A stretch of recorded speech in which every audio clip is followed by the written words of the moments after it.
What's up, my peoples? I just had the most interesting conversation out on my front porch. I went outside for a little sunshine and fresh air, and I noticed there was a guy walking up and down a neighborhood, knocking on doors and passing out what I assumed were religious tracts. My assumption was right, for when he noticed me, he approached me. Now, I usually shut such people down quick, fast, and in a hurry. I tell them I'm an atheist, been there, done that, not interested. If they persist, I get more brutally honest and forthright about it, turn my back on them, and shut the door in their face. This guy seemed really pleasant and nice and genuine, so I decided to go ahead and converse with him. I let him go through his whole spiel and then went through the usual, not interested, been there, done that, I'm an atheist, to which he asked me a common question: what caused me to become an atheist?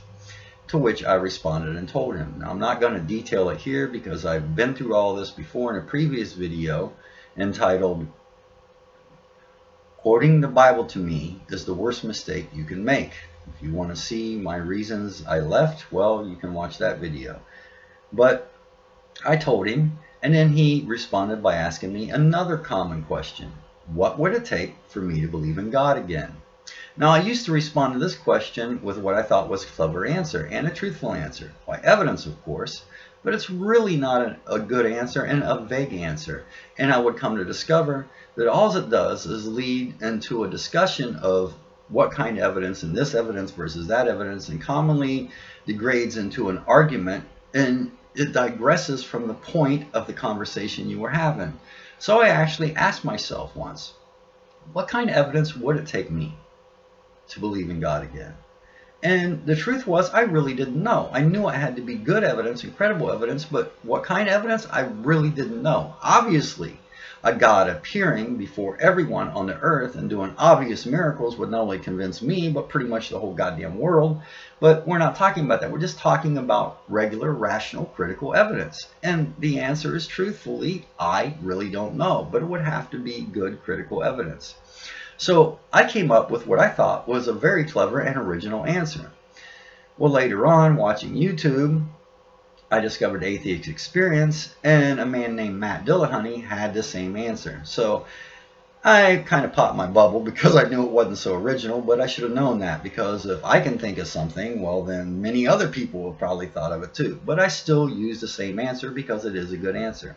And the answer I gave him was, I don't know what kind of evidence it would take.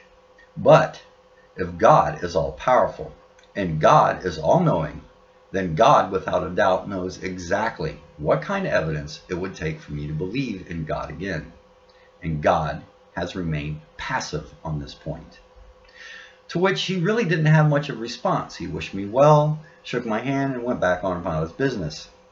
Now, before you people start dropping comments in my comment section going, well, you got to have faith first before God will reveal himself to you, don't even try. Because I've heard this before, and in my mind, it is one of the most stupid, circular fucking reasonings I have ever heard. Basically, what it says is, well, see, you must really, really believe in God, and then once you really, really believe in God, you'll believe in God. Because, he'll reveal himself, because you already believe in him. And then your belief will be confirmed by your own belief. Yeah, what the fuck ever. Anyway, I just wanted to share that with you guys. That's all I got right now. This is Rebel Act 6. Remember, we use reason for a reason. Peace out.